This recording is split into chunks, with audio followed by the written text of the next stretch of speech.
Greetings from Tokyo. This is Daisuke, and I hope all of you are doing very well today. I'd like to take this opportunity to answer a viewer question that I received a week or so ago from a viewer who is called, again, I apologize for my bad pronunciation, Chim or Kim. It's spelled C-H-I-M. So hello, thank you very much for your comment and question. You asked a number of questions, but if you don't mind, I'd like to focus on one particular one here, which is regarding the Criterion Collection titles that I don't like. You asked, if you come across a title that you dislike, what do you do with them? Okay. So this is a very good question. So in other words, what do I do when I come across a film in the Criterion Collection that, for whatever reason, I am not particularly engaged with, or I try to like, but for some reason I am unable to like fully? Okay, let's put it that way. So I guess to establish something from the get-go, there are of course films that I don't engage with as much as others. I think that's human nature. I think this is very natural.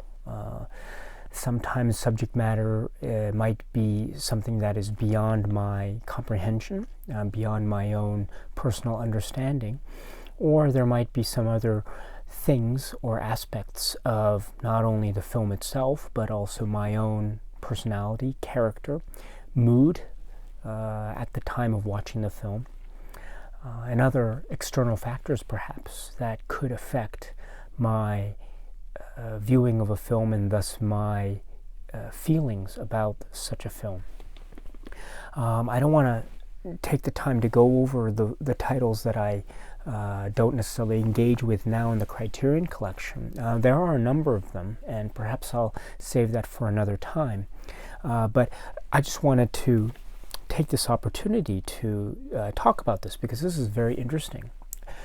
There are so many films in the Criterion Collection, and I think that's a very good thing.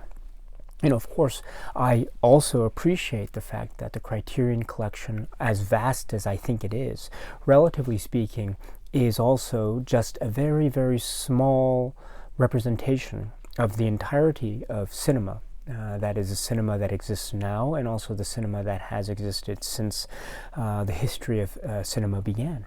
So I appreciate that, and of course the Criterion Collection does not have all of the great films. Again, I appreciate that as well. And this is coming from someone who is a great lover and admirer of the Criterion Collection. But from my point of view, it does provide a certain scope of film, and it also on many occasions has provided me with the ability to learn about films that I would have otherwise not have thought of purchasing on my own or going out to see on my own. And this is because there are a lot of films in the Criterion Collection that I discovered through the Criterion Collection. Now, the discovery process is not always a positive one, of course. And when I say positive, I mean it's not always the case that if I discover a film that is new to me, and I discover it through the Criterion Collection, it's not always the case that I will engage with it immediately. And I think that's perfectly an acceptable and fine approach. And again, this is very important for me personally. I think, and I think I've tried to answer this in maybe in comment sections on other videos, but it's a really important topic from my point of view as a collector of Criterion Collection items. You know, I am perfectly I'm perfectly fine with the how do I say, the criticism that is sometimes made, which is that maybe I might maybe blindly follow Criterion's lead and maybe not necessarily go with the films that I personally think are worth purchasing. In other words, I go with the Criterion label and maybe not necessarily think about films in and of themselves. In other words, I should think more about the films rather than the label. So therefore, I should try to approach my collection from the viewpoint of the films themselves rather than the label. And actually, I am in 100% agreement with that approach in terms of a film journey. Because I am ultimately one that, at least I'd like to think I am one that tries to focus on the film itself. Okay, but be that as it may, I am also in a fairly limited position in terms of my own ability to be educated about film and cinema. I'm not a film student, and I'm not a film studies scholar. And also, my access to certain films, at least in the Criterion collection anyway, is a little bit limited, I would say. It's not completely limited, but it is a little bit limited.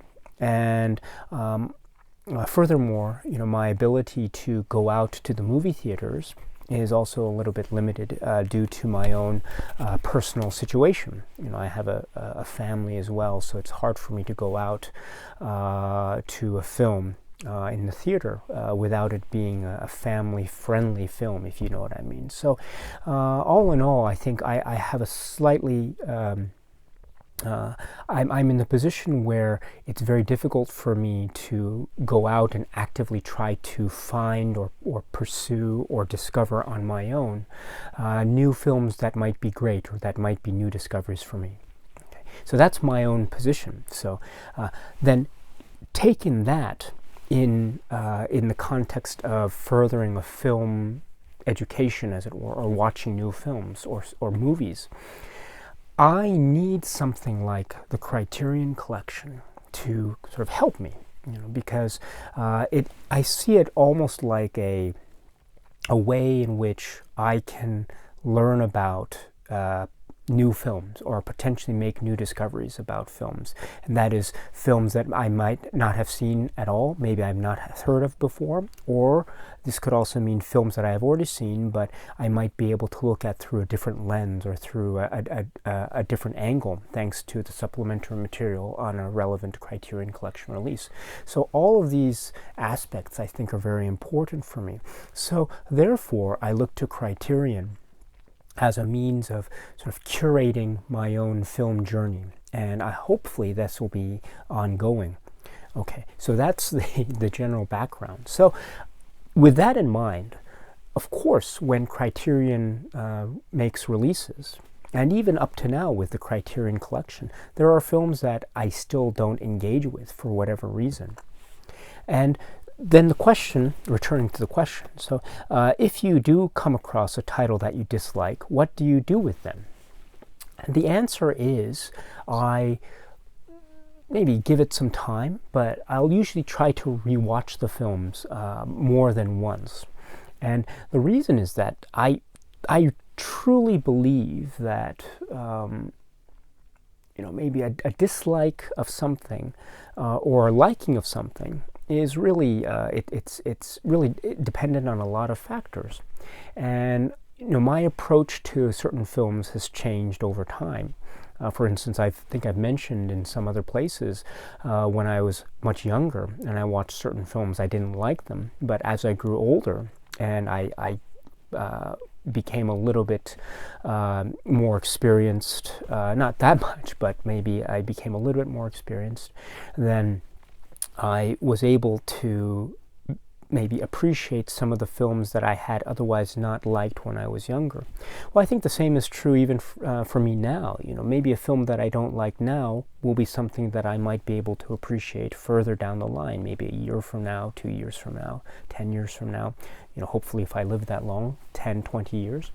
And so I'm very open to that possibility, and I welcome that possibility. So I think I will try to give it some time before I revisit a film, and then I will try to look at it from a different angle, maybe try to appreciate it maybe on a different basis than I had tried to earlier. Okay, so that is one thing I think. The other thing also is it's, I think, perfectly fine to have a film in your collection that you don't like.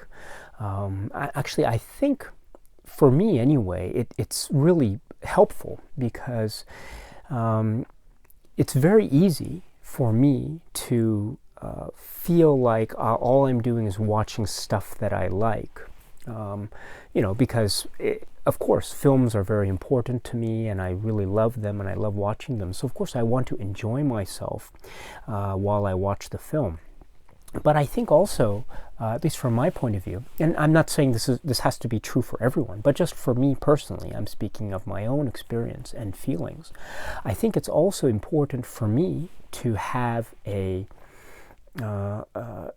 films that I don't like, because films that I don't like I think will challenge me in a way that maybe I am not comfortable with, and I might resist and I might even hate, but it's still something that is very important for me, and I try to make sure that I appreciate that as best as I can. I'm not able to do that all the time, but I try to, and so if there's a film that I don't like, then I will try to give it the best shot I can, and then just keep it on my shelves and just remember it for another day.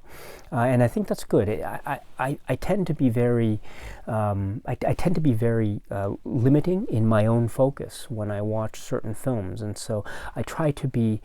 I really want to expand my horizons as much as possible. And I think one way to be able to do that, there are many ways, of course, I think, to do that. But for me, one way to do that is to try to give films that I don't like as much benefit of the doubt as possible, and to give them as much chance as possible. And if that means watching them again and then rewatching them and then rewatching them, then that's perfectly fine with me. I'm perfectly happy with that approach. And I think this is true not only for films that are in the Criterion Collection that I don't necessarily engage with, but with films in general that I might not necessarily like the first time around. So maybe that might be different the second time around. So I think this is, for me anyway, an approach that I try to adopt going forward with film. Yeah, that's my general answer to your question. I hope that was somewhat of an answer to you. Yeah, I hope so. Anyway, thank you very much for the great question. Anyway, let me just leave it at that and just ask you the similar question. How do you deal with films that maybe you are not necessarily engaged with the first time you see it? Do you feel like you want to watch the film again? Do you want to give it some time before you revisit the film? And I'm not just talking about films in the Criterion Collection, of course. I'm talking about films in general. Of course, films, I think watching films is a very expensive endeavor sometimes, with ticket prices and with Blu-ray prices, etc. So I also appreciate the fact that it's not always the best thing to use one's money to buy expensive things that you end up not liking. I appreciate that viewpoint as well. But I think the question is focused on maybe films that perhaps have a long shelf life, so to speak. So with that in mind, how do you approach films that perhaps you don't engage with the first time around? I'd really love to hear your thoughts about this, because this is a very interesting aspect especially to collecting, and with the Criterion Collection collecting aspect, this always comes up. So anyway, I hope you are all well, and I look forward to seeing you again very soon. Okay, take care. Bye-bye.